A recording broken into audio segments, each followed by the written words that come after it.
যেতে নাহি দিব। শিক্ষককে জড়িয়ে বিদায় অনুষ্ঠানে কান্নায় ভেঙে পড়ল পড়ুয়ারা। দীর্ঘ 20 বছর শিক্ষকতা করার পর অবসরের সময় হয়েছে তার।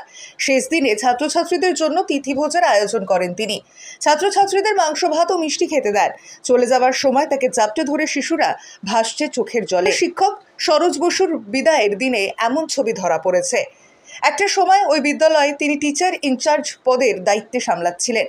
সেই সরোজ বসুর বিদায়ের দিনে সকলের চোখে জল। শুরুতে আমি যে কথাটা বলেছিলাম সেটা আরেকবার বলছি।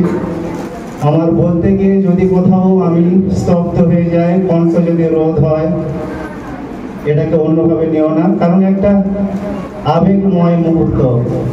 আজকের দিনটা হলো হারানোর দিন, একটা বিদায়ের দিন, একটা শূন্যতার দিন। মনে পড়ে সেদিনের কথা, যেদিন প্রথম আমি এই স্কুলে অ্যাপয়েন্টেড হয়েছি। আমি তখনও জানতাম না আমি হেড টিচার হিসেবে অ্যাপয়েন্ট হয়েছি স্কুলের জন্য, অথচ আমি জানতাম না। সরোজদা আমাকে প্রথমে ফোন করে। চোখে জল সরোজ বাবুরও। বারবার তিনি আশ্বাস দিচ্ছেন সময় পেলে আবার আসবেন তিনি। ছাত্রছাত্রীদের হাতে তিনি তুলে দিয়েছেন একটি করে গাছ। স্কুল প্রাঙ্গণেও যাওয়ার সময় বসিয়ে দিয়ে গিয়েছেন গাছ। তার বিদায় শূন্যতা নেমে এসেছে বলে জানিয়েছেন স্কুলের বর্তমান প্রধান শিক্ষক শশাঙ্ক হালদার।